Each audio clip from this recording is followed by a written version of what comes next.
E como? Ora, vejam o absurdo que foi a reportagem hoje também no Globo. Reparem que eu estou trazendo só o Globo hoje, tá? Trazendo a voz do establishment. Estou trazendo a voz do establishment.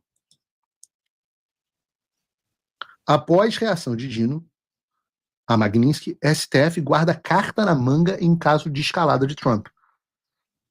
A reportagem diz assim: a decisão de Flávio Dino, que obriga os bancos a bloquear ativos, blá, blá, blá, blá, blá, não é a única alternativa no arsenal dos ministros para responder à ofensiva de Donald Trump no STF. Nos últimos dias, os integrantes da corte vinham dizendo a interlocutores que poderiam bloquear os bloqueios, proibindo que os bancos brasileiros cumprissem as ordens estrangeiras, exatamente como foi feito agora. Caso a ofensiva escale, porém, spoiler, vai escalar. Os ministros já discutiram uma resposta ainda mais grave: bloquear ativos ou conta corrente de empresas americanas com interesse no Brasil. Para uma ala do Supremo Tribunal Federal, especialmente a que corre mais risco de sofrer sanções de Trump na esteira das restrições amorais, é preciso mostrar aos Estados Unidos que o Supremo não está inerte e tem instrumentos para reagir. O clima interno, que já era de indignação, ficou mais acirrado depois da reunião entre os ministros e grupos de banqueiros cujos relatos foram publicados em diferentes reportagens nos últimos dias. Como informou a colunista Bela Megali, também do Globo, os ministros ficaram irritados com o vazamento dos detalhes das reuniões. Mas em conversas com a equipe da coluna, alguns deixaram claro que o que mais os irritou foi a sugestão dos banqueiros de que não havia nada a fazer senão obedecer às restrições da Magnitsky. Acham que somos teleguiados e que não podemos fazer nada, que não temos como reagir, chegou a dizer um desses ministros. Os americanos também têm empresas no Brasil? Acham que elas estão imunes? Afirmou, sugerindo que empresas americanas podem ser atingidas por uma espécie de represália do STF a Trump. Puta merda. E eu digo para vocês, não tinha ficado claro para mim que essa reunião com os ministros, com os bancos, era a origem, era a causa dessa decisão do Flávio Dino. Mas hoje me parece que foi.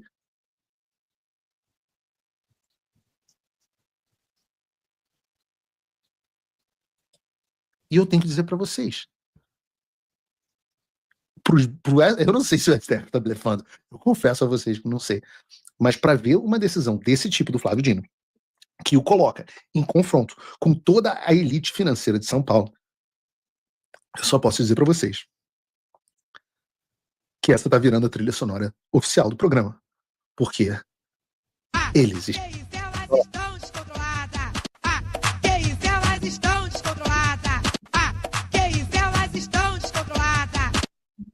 Nunca interrompa o seu inimigo quando ele está cometendo um erro, como diz Napoleão Bonaparte. Porque essas ações do Supremo Tribunal Federal são, talvez, as mais estúpidas que alguém poderia tomar diante das sanções americanas. Porque essa carta na manga ia ser congelar ativos de empresas americanas. E primeiro eu me pergunto, e talvez seja uma pergunta inocente, mas com que base legal? Com que base legal? Vão aceitar, o Brasil vai assumir e vai escancarar a ditadura, e é importante que se escancare a ditadura, porque sem crime, por ofício, um ministro do Supremo Tribunal Federal possa bloquear ativos de empresas americanas. Se vocês já tinham irritado a elite econômica, eu tenho certeza que eles vão adorar essa medida. Imagina, bloquear as contas da Microsoft, da Amazon, da Apple ou da Meta como retaliação. Não é uma medida oficial do governo brasileiro com uma lei aprovada, como a Lei Magnitsky do Donald Trump. Não. É um juiz. Um juiz decide de canetada: o Trump bloqueou tal coisa, então nós vamos bloquear tal coisa aqui. Eles usarem a Microsoft como, ou sei lá, a Caterpillar, sei lá, Ford. Eu não sei, não tem mais Ford no Brasil praticamente, né?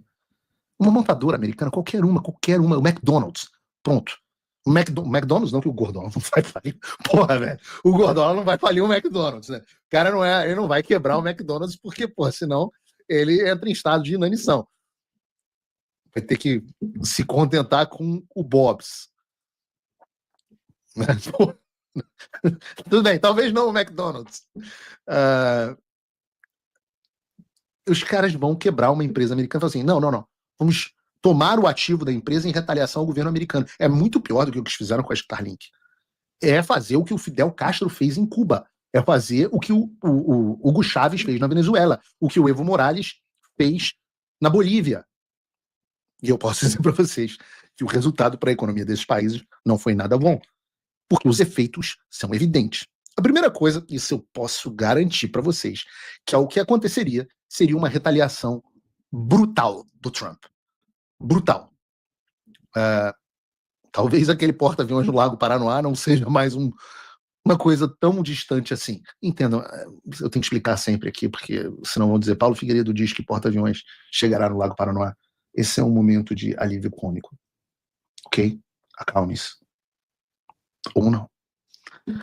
Mas o que eu posso dizer é que dá para falar em embargos, por exemplo. O Brasil precisa de fertilizante para sua produção. Talvez o Brasil sofra um embargo de fertilizantes. Vai ter que comprar só os da Rússia. Será o suficiente? Embargo é quando os Estados Unidos proíbe que as suas nações amigas façam comércio com uma nação. É algo que a Venezuela tem num determinado sentido, o Irã tem num sentido, e o de Cuba é o mais famoso. E o Brasil pode sofrer, sim, embargos pontuais. O Brasil pode sofrer tomada de ativos brasileiros no exterior. O Brasil pode ter, por exemplo, a proibição de negociação de empresas brasileiras na Bolsa de Nova York. Vejam, isso é cenário de terra arrasada. Donald Trump não vai deixar uma ação contra empresas americanas sem resposta. Outra consequência é que no momento em que isso acontecer, podem ter certeza, e nós já estamos tendo efeitos nesse sentido, o investimento estrangeiro direto vai a zero no Brasil. Zero. Porque, óbvio, quem vai colocar dinheiro no Brasil, um país onde a Suprema Corte se comporta como uma espécie de uma máfia que pode congelar tudo que você tem sem absolutamente nenhuma base legal. Isso vai levar, além de uma zerada do entrada de investimento estrangeiro direto, uma fuga de capital avassaladora. A gente está falando de um caos no sistema financeiro. Tarifas de 100% passam a se tornar uma realidade, que significa basicamente o fim de todas as exportações brasileiras para os Estados Unidos. O Brasil vai exportar para a China. Deixa eu te contar uma coisa, velhão. A China está em sérias dificuldades. E os produtos que a China compra do Brasil não são os mesmos que os Estados Unidos compram. E mais, em termos de investimento estrangeiro direto, a gente podia até pegar um gráfico, deveríamos ter botado aqui no programa. Em termos de investimento estrangeiro direto, os Estados Unidos estão muito, mas muito à frente da China em relação ao Brasil. E qual é o impacto dessas medidas loucas do Gordola na economia americana? Perto de zero. Já o Brasil, por outro lado, qual é o impacto dessas medidas do Gordola no Brasil? O Brasil vai quebrar. O Brasil vai quebrar. Eu repito o que eu já venho dizendo há algum tempo. Ou a elite financeira e política percebe que vai ter que se livrar desses cânceres, ou não vai sobrar nada. Vocês não vão ficar incólumes. O povo brasileiro não vai ter que escolher entre liberdade e emprego. O povo brasileiro vai ter que escolher liberdade e emprego ou escravidão e pobreza. E não tenham dúvidas. Flávio Dino, Alexandre de Moraes estão dispostos a dobrar a aposta. Vejam o que relatou a Mônica Bergamo, por exemplo. Alguns ministros já até negaram uma proposta feita pelo governo Lula e por alguns banqueiros de transferirem seus ativos e financeiros para cooperativas que não tenham filiais nos Estados Unidos. Sim. O governo Lula falou, não, vamos tirar os seus ativos dos bancos e você vai ser cliente da cooperativa XYZ. E os ministros não aceitaram porque isso seria visto como um recuo, como uma derrota. Eles não estão entendendo que eles já perderam. Eu tenho que dizer assim, que de qualquer jeito isso não funcionaria, porque as cooperativas também podiam ser alvo de sanções secundárias da mesma forma. Porém, o posicionamento por um dos ministros de que os bancos precisam ser tirados da zona de conforto e entender que o país não pode se curvar aos Estados Unidos, mostra muita coisa sobre a intenção de alguns ministros do Supremo. Na visão desses ministros, aceitar essa proposta e não obrigar os bancos a cumprir a lei Magnitsky é uma capitulação, uma vergonha para eles. Para todos os efeitos, então, já tem um grupo no STF que se comporta como um vilão derrotado, que prefere explodir tudo do que se render ao inimigo. E isso indica que eles vão continuar dobrando a aposta. E diante disso, o que dizer? Ora, da minha parte, eu garanto. A mesma coisa que o Alexandre de Moraes disse na reportagem do Washington Post. Não vamos recuar nem um milímetro. Não vamos recuar nem um milímetro. Eu tento, no limite dos meus esforços, evitar que a floresta inteira queime. Mas não se engane. Se esse for o preço para que nós peguemos o bandido da Birmânia, esse preço será pago. Vocês que insistem em apoiar o pseudo-juiz Alexandre de Moraes podem até me impedir de salvar o Brasil da maneira como eu gostaria. Mas vocês não vão nos impedir de vingá-lo. E eu digo isso não é porque o Paulo Figueiredo e o Eduardo Bolsonaro não vão recuar. Eu digo isso porque Donald Trump não vai recuar. Quando Donald Trump entra em uma briga, vocês têm duas opções. Perder ou perder. Trump vai vencer. O Trump não recua face às ameaças. O Zelensky ameaçou para que ele recuasse sobre o acordo de paz entre Ucrânia e Rússia. Não deu certo. O Xi Jinping ameaçou para que ele recuasse sobre a taxação de produtos chineses. Não deu certo. O Justin Trudeau o ameaçou para que ele tirasse as tarifas de impostos do Canadá. Não deu certo. O Petro o ameaçou para que ele parasse de enviar aviões com deportados de volta à Colômbia. Não deu certo. Eu posso passar o dia inteiro aqui. Não perdeu uma até agora. E se esses caras não conseguiram fazer o Trump recuar, nem o juiz que ameaçou botar o Trump na cadeia conseguiu fazê-lo recuar. Não vai ser o ministro Gordola e Alexandre de Moraes que vão fazê-lo. O Trump é o tipo de cara que quanto mais você ameaça, mais ele quer comprar uma briga.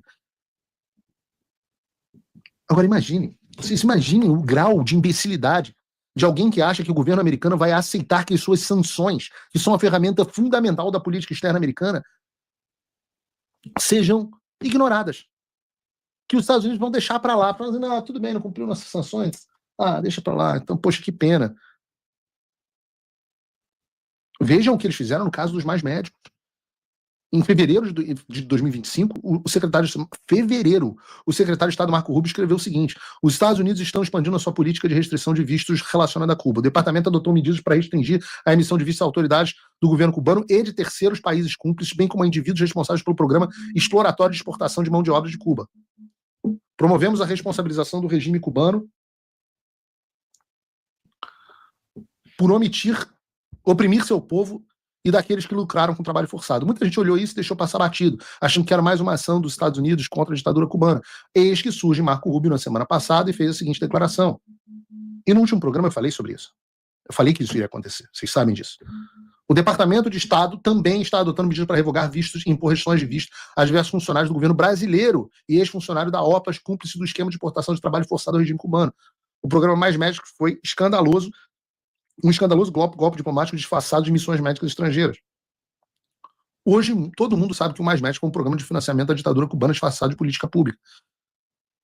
O salário dos médicos cubanos, cerca de R$3 mil, ficava para eles, e o restante do salário, mais de 11 mil, ficava para o governo de Cuba.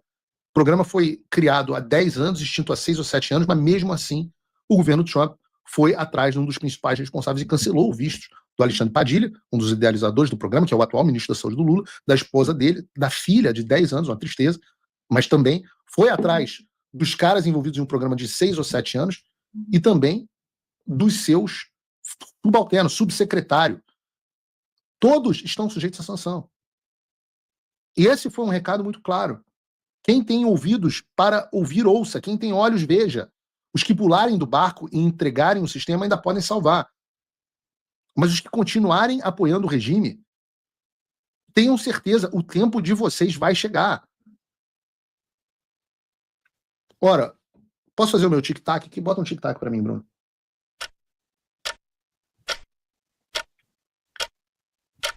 Deixa eu dizer para vocês.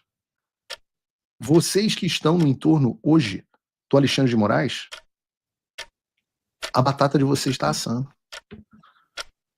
De todos vocês. Juízes auxiliares, policiais federais. Eu não me surpreenderia se no futuro próximo os senhores também perdessem os seus vistos. Parlamentares, só para começar. Depois, quem sabe, a Lei Magnitsky.